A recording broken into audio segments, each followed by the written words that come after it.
You need to keep up with the trends. In this episode, we're diving into the top 5 trends that are reshaping English in 2025. From phrasal verbs to gender neutrality, shortened words, and even brand new vocabulary. Let's get started. Trend number 1. Phrasal verbs are taking over. If you want to sound like a native speaker in 2025, phrasal verbs are your secret weapon. Sure, they're tricky. Each one has multiple meanings depending on the context. But natives love them. Why? Because they're casual, natural, and perfect for everyday conversation. For example, instead of saying, let's postpone the meeting, a native would say, let's put off the meeting. Postpone? That's what people used to say. Here's another example. Formal. I need to visit the store to purchase some groceries. Modern. I'll swing by the store to pick up some groceries. See the difference? Visit becomes swing by, purchase becomes pick up, and review becomes go over. These small changes make a huge difference in sounding fluent. Pro tip: learn one new phrasal verb every day. By 2025, you'll have over 300 in your vocabulary, and you'll sound like a pro. Trend number 2. Gender neutrality is the new norm. Gendered language is becoming a thing of the past. In 2025, it's all about inclusivity. For example, instead of saying waiter or waitress, we now say server. Instead of policeman or policewoman, it's police officer. Even husband and wife are being replaced by spouse or partner in many contexts. Here's a quick list of gender-neutral terms you need to know. Server, not waiter, waitress. Flight attendant, not steward, stewardess. Firefighter, not fireman, firewoman. Business person, not businessman, businesswoman. Technician, not repairman, repairwoman. And here's a game changer, using they, them as singular pronouns. For example, the customer had a complaint, so I directed them to our support team. The applicant didn't specify their preferred contact time. This might feel strange at first, but it's how natives are speaking in 2025. Trend number 3. Shortened words are everywhere. English is getting shorter, literally. In 2025, we're all about efficiency. Why say application when you can say app? Why say mayonnaise when mayo works just fine? Here are some common shortened words you'll hear. Tech, technician. Doc, document. Celeb, celebrity. Ad, advertisement. Info, information. Mic, microphone. And don't forget blended words like staycation, stay plus vacation. Frenemy, friend plus enemy. And glamping, glamorous plus camping. These are trendy, fun, and totally modern. Trend number 4, contractions, reductions, and blended words. Native speakers love to shorten everything, even in pronunciation. Here's how. Contractions. I've, I have. She's, she is. Let's, let us. Reductions. Gonna, going to. Gotta, got to. Lemme, let me. Blended words. Staycation, frenemy, glamping. These shortcuts make English faster and more casual. Just remember, use them in spoken English, not formal writing. Trend number 5. New words are born every day. English is a living language, and new words are popping up all the time. Thanks to technology, world events, and social trends, we're constantly adding to the dictionary. For example, adulting, managing adult responsibilities. I don't feel like adulting today.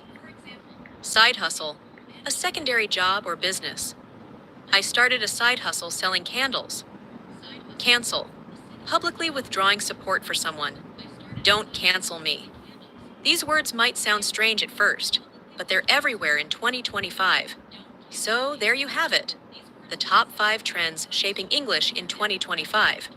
Whether it's mastering phrasal verbs, embracing gender neutrality, or learning new slang, staying updated will help you sound fluent and modern. Which trend are you most excited to start using? Let me know in the comments, and don't forget to subscribe for more tips on mastering English in 2025. Imagine walking into a room where everyone expects you to struggle with English. But instead, you speak so fluently that people start whispering, "Is she really from here?" That's exactly what happened to me. But here's the shocking truth. I wasn't always this way. In fact, just a few years ago, I struggled to form even a single sentence without hesitation. What changed? And how can you achieve the same transformation?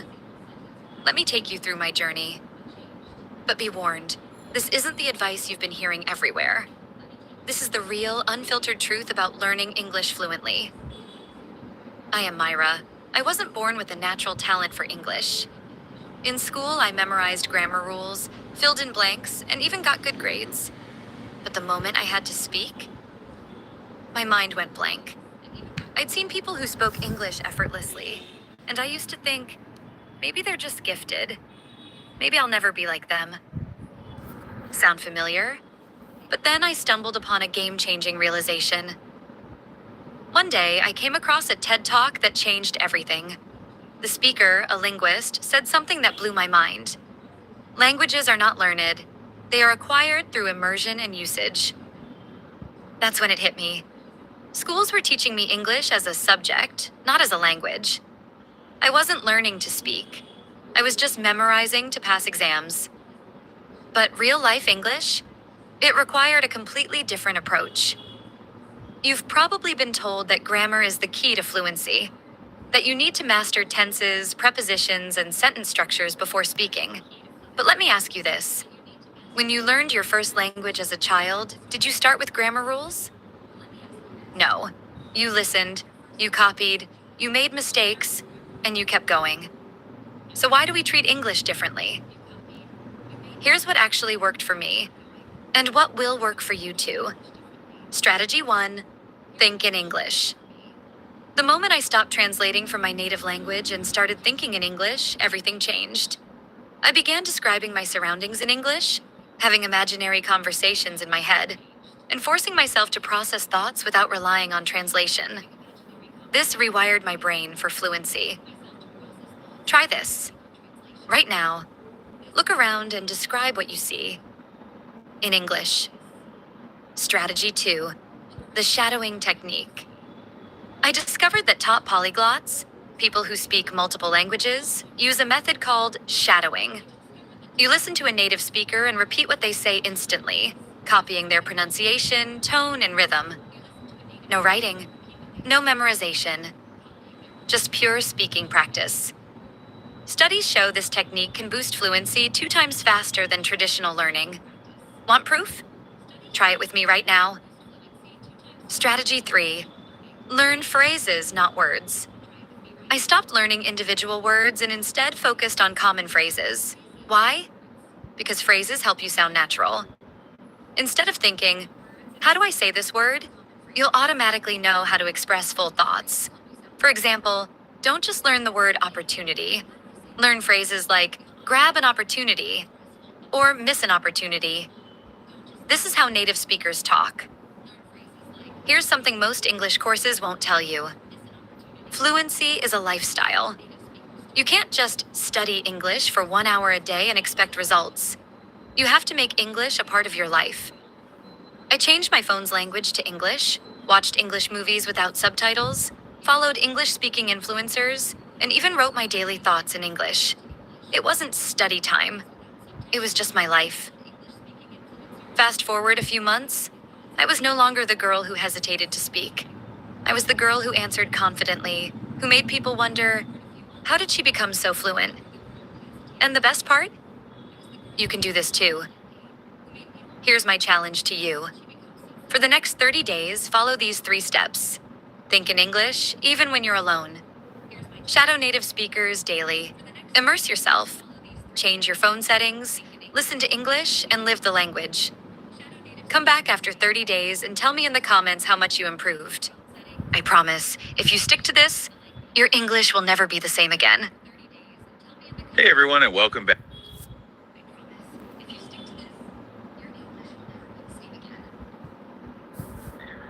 You know how we love to do deep dives into interesting stuff, and today we're tackling something that seems super basic, but is actually way more complicated than you might think. Oh, yeah.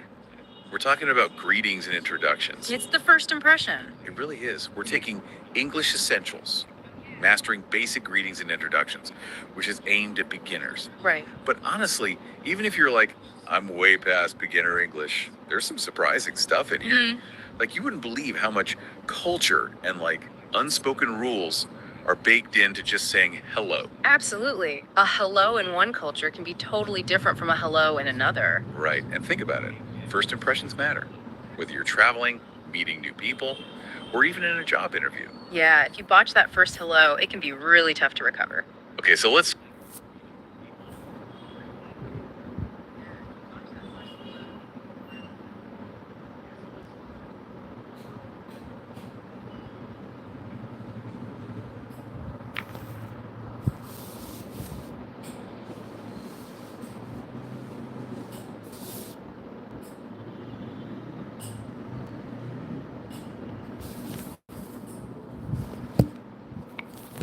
Okay, so let's.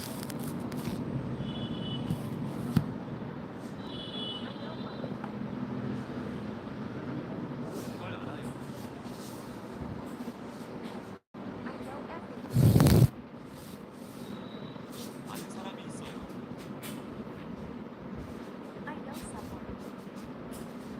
답을 알아요. 많다, 도전하다, 인수하다, 받았다, 이륙하다, 얻다, 차지하다, 시작하다, उसमें अभी शुरू होता है 속이다, योगा में शुरू होता है 7 बजे 꺼내다, 데리고 나가다, अच्छा 기다리다, 붙잡다, 하다, 계속하다, 유지하다, 입어보다, 집중하다, 계속하다, 지속하다, 제출하다,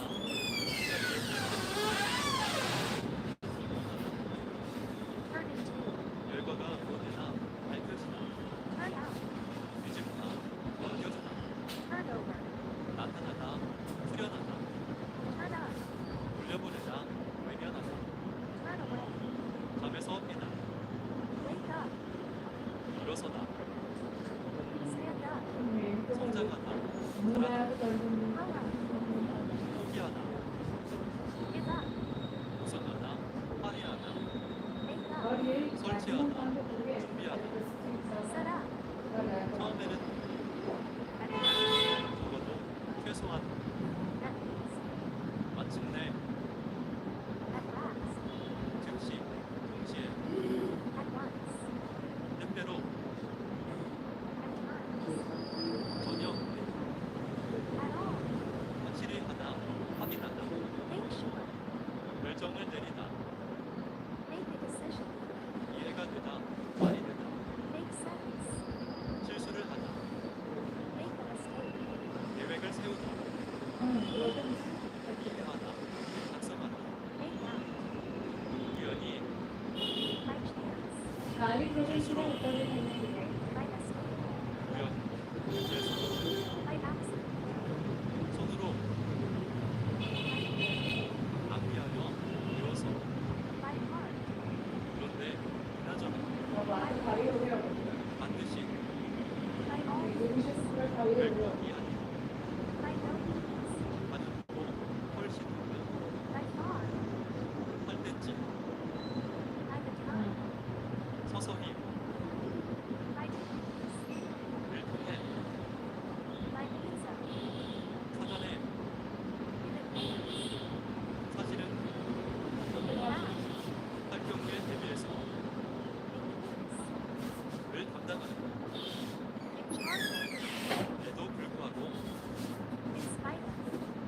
이에 더하여 대시간에